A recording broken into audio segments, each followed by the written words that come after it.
To talk more about what real change and structural reform would actually look like, we're joined by the host of Pod Save the People, DeRay McKesson, who's also a co-founder of Campaign Zero, a platform of research-based policy solutions dedicated to ending police brutality in America.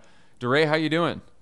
I'm good. It's a lot going on, and I think people are hungry for change. And the thing that's unlike 2014 is that we actually just know so much more than we knew before about the way the system protects police, and I'm excited to figure out how we stop it. Well, that was going to be my first question. In terms of police brutality and police reform, what has changed and what hasn't between Ferguson and Minneapolis? So the thing is that what people don't realize that the police have actually killed more people since the protest, not less, right?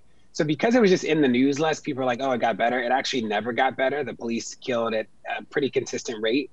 The only sort of top line is that in cities, the police actually killed less people. So in the 30 largest cities, 100 largest cities, statistically significant decrease, but it's offset by an increase in rural communities and suburban communities that is so great that it completely wipes out the gains we get in cities. So that's sort of one.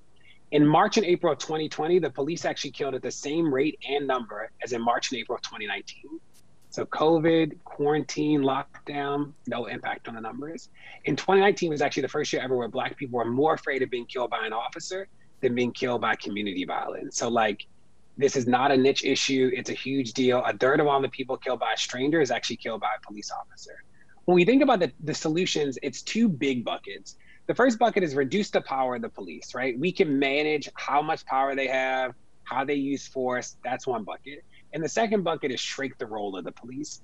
And then the reduce the power, it's like use of force policies and police union contracts. And then the shrink the role, it's realizing that of all the arrests that happen in the country, only 5% of the arrests are for violent crime. 5%, it's really low. But we staff police departments as if it's like 90%. So we need to offload all the resources they get for the stuff that has nothing to do with emergency intervention that might require force. So do we need somebody with a gun to show up for a missing kid? I don't know. Do we need somebody with a gun to show up for somebody who has crashed on the side of the highway? Probably not. Missing cats, we don't, that is the majority of 911 calls. We actually don't need anything like the police for those incidents, and we should actually shift the resources to other places. Look, we focus on Trump a lot, and obviously DOJ is a mess. But can you talk to people about decisions that are getting made at a local level and the people making those decisions, and how listeners can focus on activism at that level that can vote out the bad people and get better folks in place? Yeah, so almost all of the things that matter with the police are at the local level. 18,000 police departments, local. The DOJ funds most police departments, but we've always been fighting to get them to condition funding by how well the police do things like accountability and stuff, and they've never done that. So local level. Now, let me tell you the 5 things that don't work, and then I'll talk about the 2 things that do work. So when we think about what a solution is, a solution has to do 2 things. It has to both change police behavior and change the outcomes. So say, for example, there are some solutions that might change behavior. So say, for example, we can show that the police are nicer to people. So less complaints happen. But if they kill the same number of people, that change in behavior had no impact on the change in outcomes. So we're looking for things that do both. So one of the most commonly cited things is body cameras. The body camera data is mixed at best. In some studies, it is a positive relationship to behavior change, but it's so negligible that we don't consider that a scalable solution. Training. There are 2 big trainings that police go through. One is implicit bias and the other is mental health training. Both of these trainings change police attitudes. They don't change police behavior. The 4th is interesting. It's around the number of Black officers. So the number of Black officers actually does matter, but it doesn't matter until you reach the tipping point of over 35% Black. There are only 12 police departments in the country that have even 30% Black officers.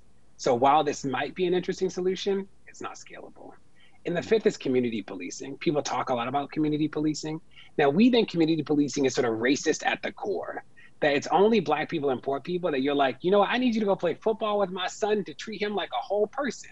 Or it's only poor people and Black people that it's go take my daughter out for ice cream so you don't kill her. It's that's sort of racist.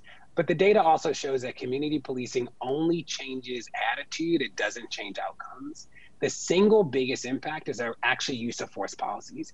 And we track 8 policies when they all are present. So if you go from a police department that had none of these policies to all of them, there's a 72% reduction in police violence. huge. The policies, what's cool about them is that they're simple. Banning chokeholds and strangleholds, making sure that people have to give a warning before they shoot, having a duty to intervene. So if you see another officer engaged in misconduct, you actually have to do something about it.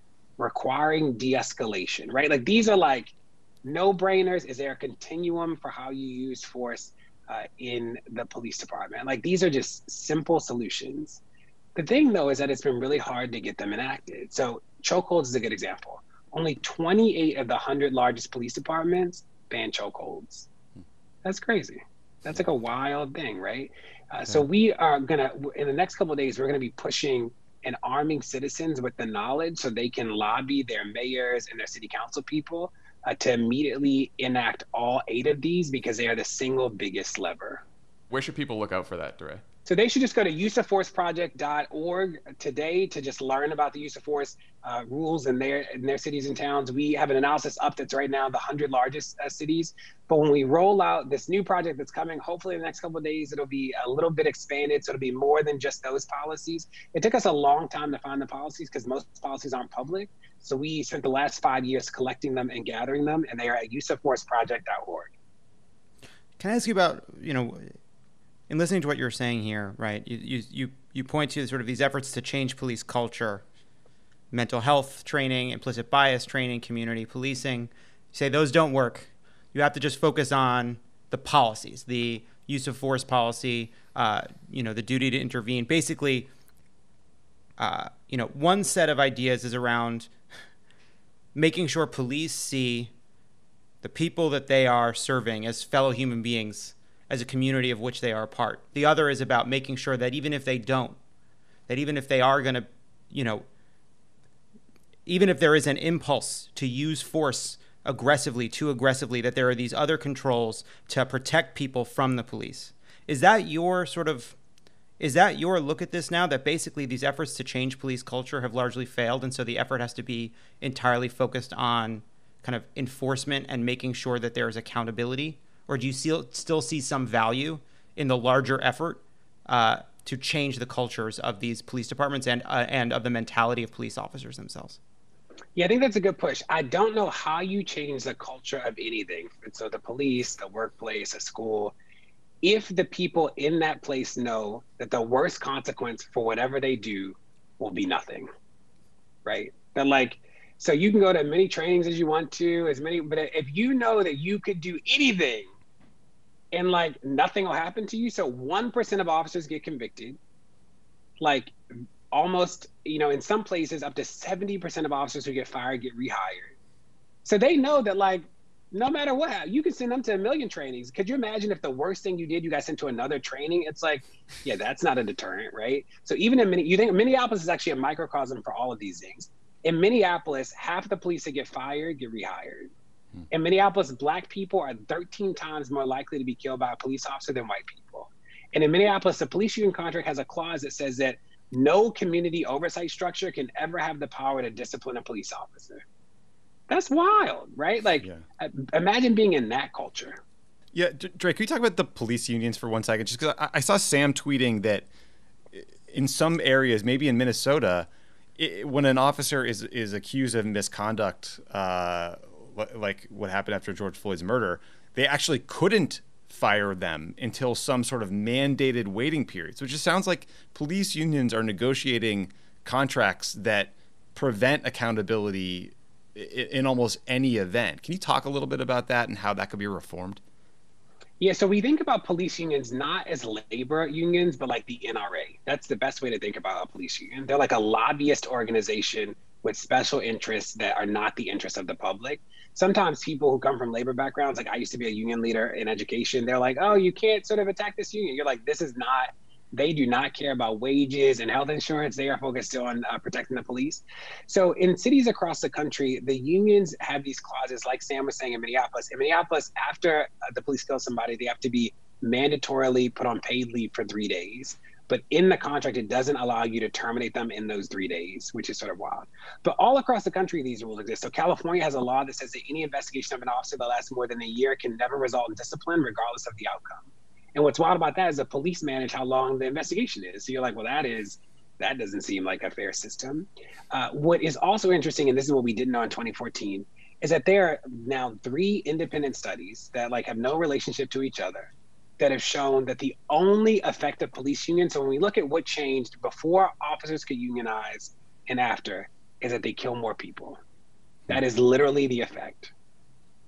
And it's because the police unions, their sole purpose is to protect officers from accountability.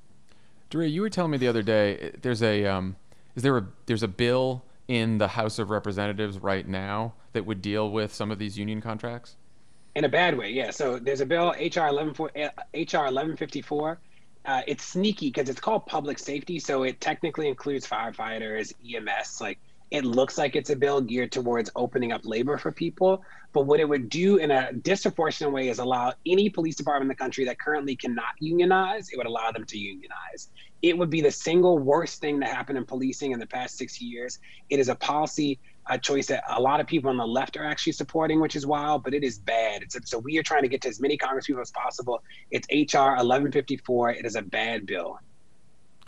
DeRay, thanks for coming on. I know you've got a lot going on, but we appreciate you educating us today. Cool, good to be here, and I can't wait to see you guys continue to be in the fight.